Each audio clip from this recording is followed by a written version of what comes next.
자, 이제 애널리스트에게 듣는다 시간으로 넘어가 보도록 하겠습니다. 자, 오늘은 홍차타임 키움증권 홍록기 연구원과 함께하도록 하겠습니다. 어서 오십시오. 안녕하세요. 네, 의원님 밴드를 붙이셔서 제가 놀랐습니다. 다치셨습니까?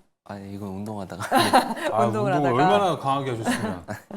네, 알겠습니다. 사실 저는 개인적으로 오늘 타이밍이 좋다라고 생각한 게 네. 어제 LG 생활건강이 8년 네. 만에 왕좌 자리를 내줬다라는 기사가 나오면서 약세를 보였기 때문에 사실 네.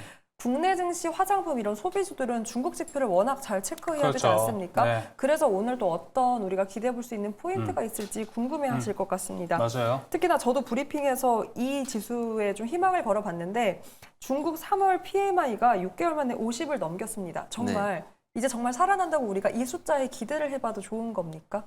네, 사실 PMI 같은 경우에는 이제 설문조사 형태의 체감지수가 많이 체감지수 성격의 지표이기 때문에 사실은 50선이 넘었다는 걸로 바로 이제 경기 확장 국면이다라고 이야기를 할 수는 없는 부분은 맞지만 그래도 이제 방향성이 중요하다 생각을 네. 하고 있는데 민영 PMI, 관영 PMI 전부 다 이제 개선세를 보여주고 있고 특히 이제 뭐 서비스업, 제조업 쪽, 그리고 종합 PMI, 그리고 이제 기업 규모별로 보더라도 그리고 세부 항목들을 살펴보면은 생산도 그렇고 수요도 그렇고 정말 고른 회복세를 보여주고 있었습니다. 특히 신규 주문 재고 스프레드를 보더라도 재고 마진 압박이 하반기엔 조금 다시 발생하고 있었다면 그런 부분도 해소되는 흐름들이 있었고요.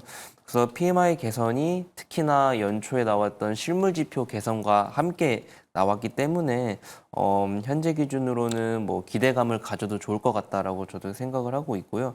특히 2월달 실물 지표에서도 컨센서스 기준으로는 투자가 조금 더 돋보일 수 있었겠지만 세부 항목을 보면은 소비 쪽이 조금 더 괜찮았다 생각을 하고 있고요.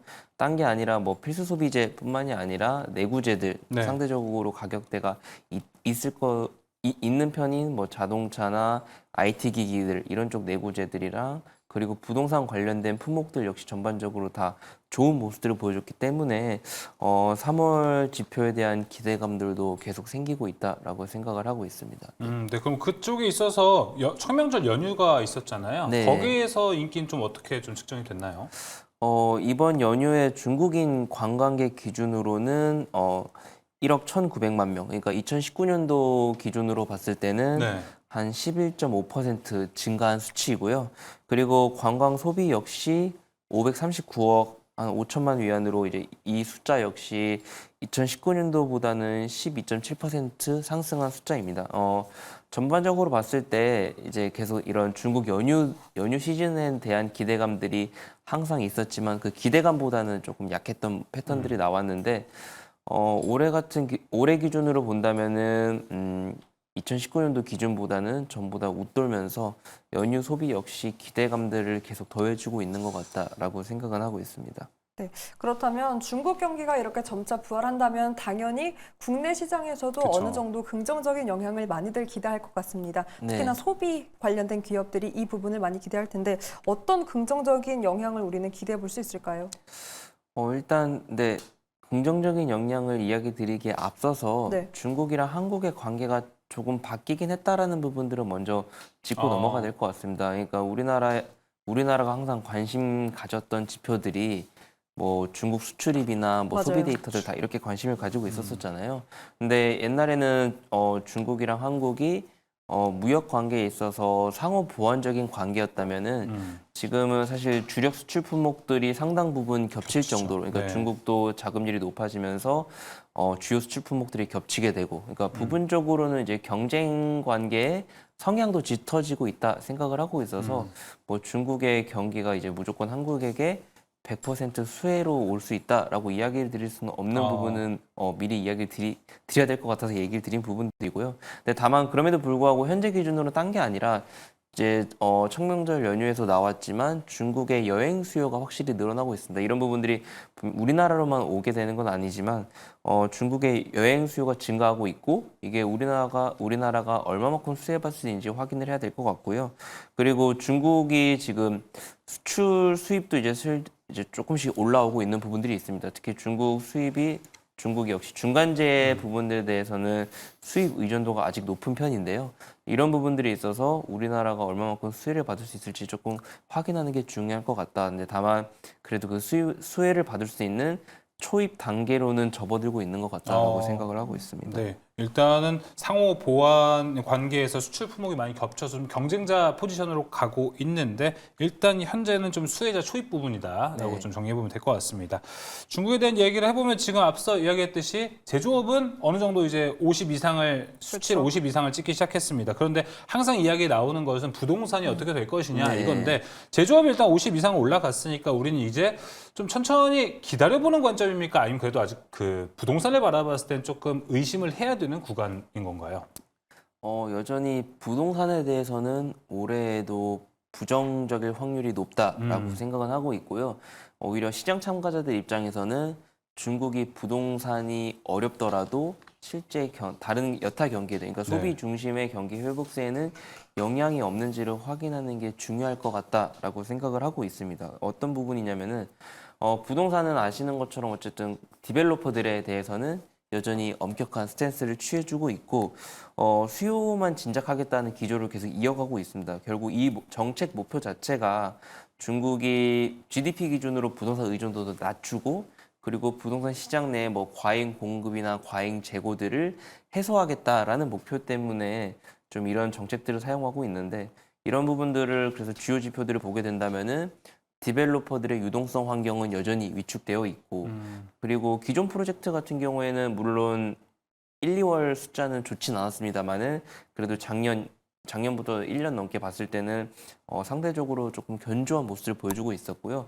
이런 부분들 때문에 부동산이 어렵더라도 중국 소비 시장 자체는 물론 소비 시장이 어려웠던 원인들도 다른 데 있었고 그 원인들도 해소가 되었고 그리고 부동산 시장의 규제가 기존 프로젝트에는 즉 중국 부동산 구매자들에게는 부담감을 최소화하는 방향으로 이어가고 있기 때문에 소비 지표 자체에는 큰 영향은 없을 거다라고 생각은 하고 있는데 다만 재고 부담도 여전히 있기 때문에 부동산 관련된 지표들 예를 들면은 부동산 뭐 투자 증가율이라든지 부동산 가격 증가율 이런 지표들은 여전히 올해도 좋지 않을 것 그쵸. 같다 생각은 하고 있고요.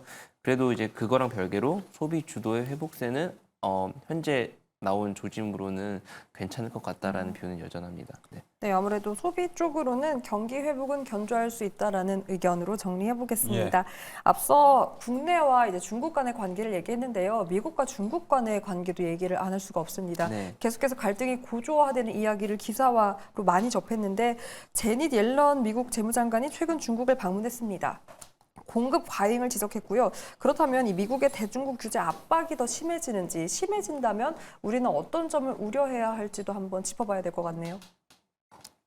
일단 옐런 재무장관이 한 이야기 자체는 그러니까 과거에 중국산 제품들, 그러니까 저가의 중국산 제품들이 이제 수출로 되면서 이제 미국의 산업들이 파괴되는 거를 이제 용납하지 않을 거다라고 조금 이야기를 한 부분이 있는 건데 결국에 중국이 계속 이제 디플레를 끊임없이 수출하다 보니까 네. 이런 부분들이 이제 미국에게도 피해로 다가왔기 때문에 이런 부분들을 경고한 내용이다라고 생각은 하고 있습니다. 근데 중국은 이와 별개로 또 첨단 산업 육성을 위해서 5천억 위안의 금융 지원을 또 추가로 발표를 했거든요. 그래서 이런 부분들 관련해서는 사실은 지금 과거에는 중국이 그 저가 그러니까 공산품들 생산에 좀 초점을 맞추고 있었다면은 사실은 그런 부분보다는 현재 미국과 중국의 갈등이 사실은 첨단 산업을 중심으로 조금 그쵸. 이루어지고 있잖아요.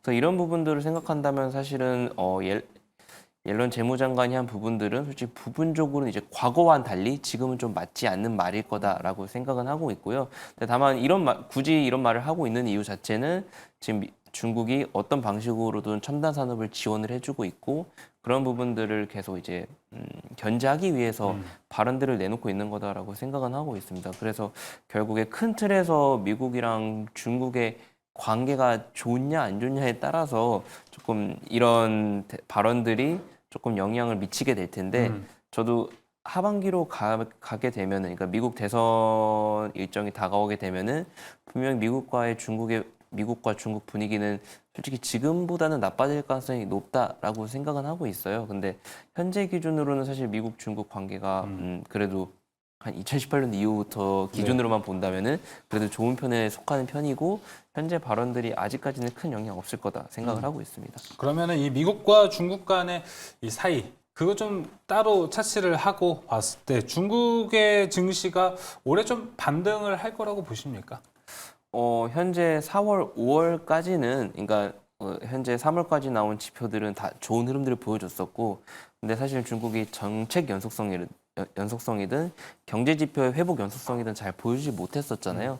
그래서 그런 부분들을 확인하는 특히나 바텀업 기준으로도 실적 시즌에 좋은 실적들이 가이던스를 줄 수 있는지 확인하는 시간이 필요할 거다 생각을 하고 있습니다. 그런 것 때문에 4월, 5월 같은 경우에는 아직까지 이제 바닥은 계속 지수 하방 경직성을 확보했다 생각을 하고 있는데 반등으로 이어질 수준은 아니다라고 생각은 하고 있고요. 다만 그 이후에 경기 회복 속도에 따라서 지수의 상방이 오히려 열려있는 국면은 맞다라고 판단을 하고 있습니다. 네, 이렇게 중국 증시에 대한 전반적인 지표와 함께 투자 전략들 나눠봤습니다. 키움증권 홍록기 연구원과 함께했습니다. 오늘도 말씀 고맙습니다. 고생하셨습니다.